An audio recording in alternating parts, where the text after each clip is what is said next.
much of it has been reiterated by others. Mm-hmm. Mm-hmm. Yeah, this was all new to me, but you think about it. This is God come in the flesh, and he left a witness just printed all over, and it's just there. And then you talk about the imagination fallout, the art, music, architecture, film, screenplay. He's just everywhere.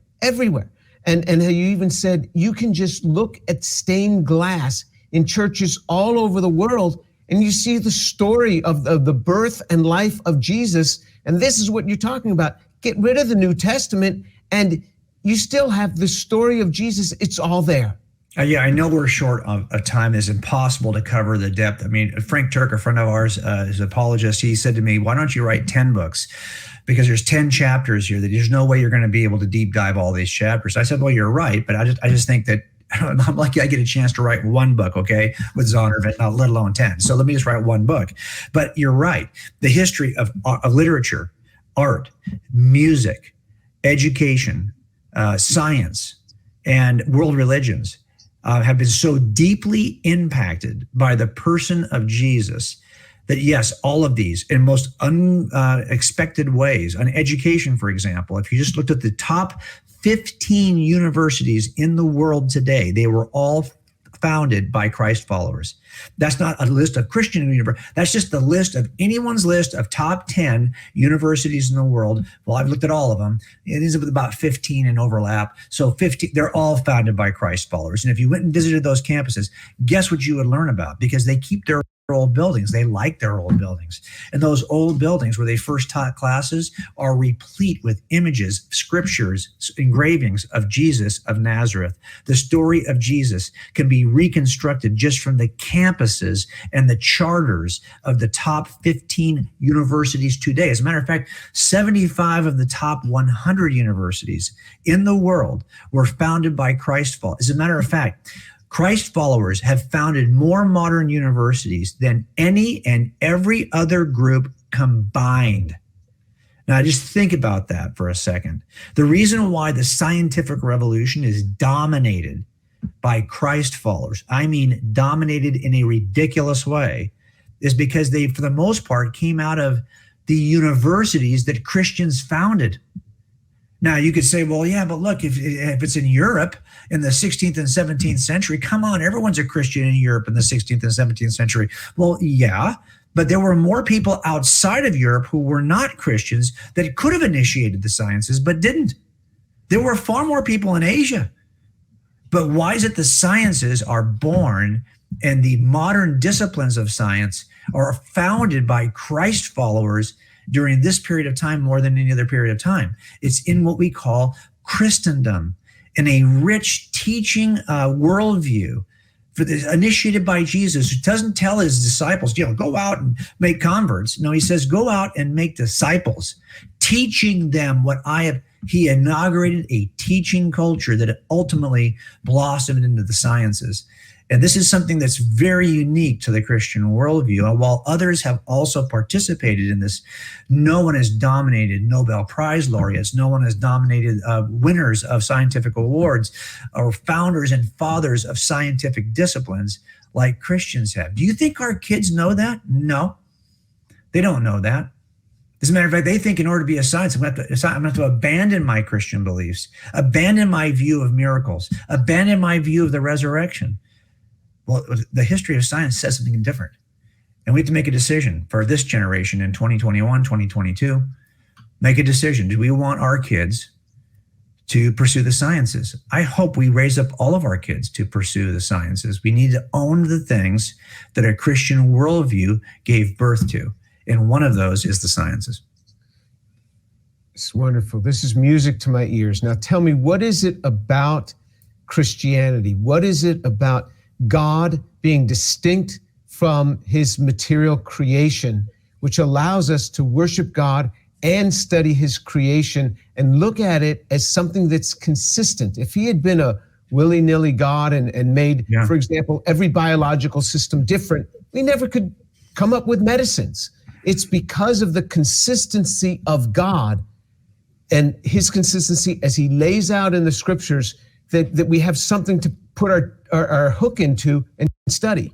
Oh, it's absolutely true. I think I find like 6 or 7 different catalysts, igniters for sciences based on a Christian worldview. And one of them is simply, if you look at the pantheon of gods that precede Yahweh, that precede the Judeo-Christian idea about God and Jesus incarnate, if you look at that pantheon of gods, they are pretty vile. I mean, they have certain common characteristics that are divine, but most have also a set of fallen characteristics in which they are drunken, debaucherous cheaters who are stealing the wives and spouses of humans and committing murders and all kinds of terrible acts. Whenever they're depicted in a pantheon of gods, they're depicted as drunken partiers at a table without any clothes on.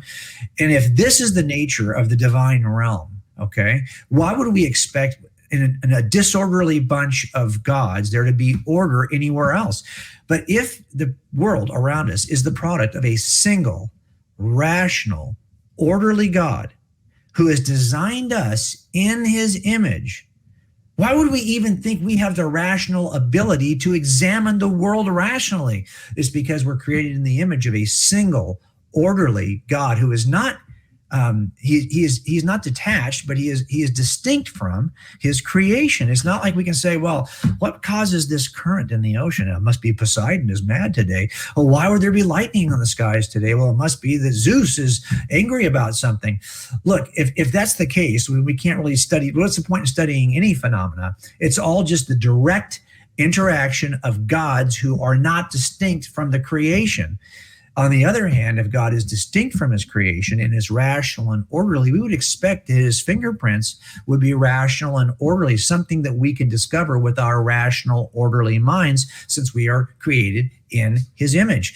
This is not one of the things that struck me is if you were to look at history, and I just said I'm investigating timelines of the fuse and the timelines of the fallout. So in every single chapter, I start off my research by asking the question, what is the timeline of biblical prophecy? What is the timeline of education? What is the timeline of science? Okay, well, do that timeline.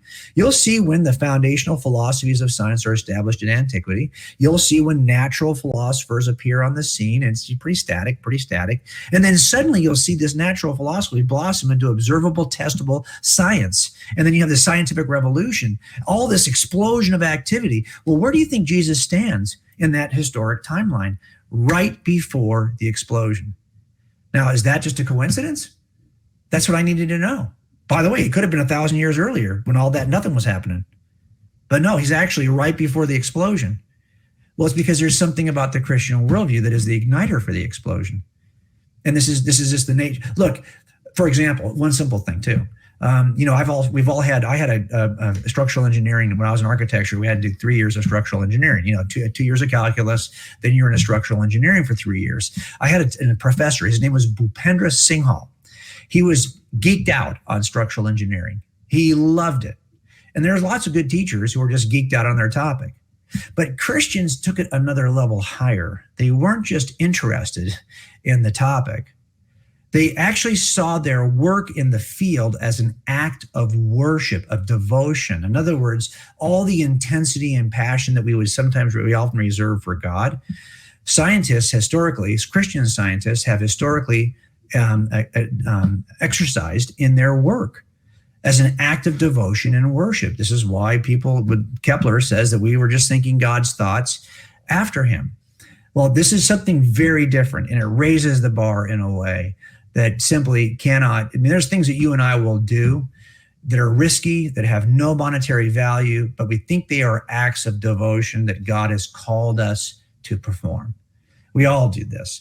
This is why Christians typically serve, adopt more, do all the things that cost us something, because we think, hey, this is what God wants of us. Well, if you look at your scientific exploration in the same way, well, you are liable to do it at a whole nother level that nobody else can rival. And that's what you see historically with Christians who are working in the sciences.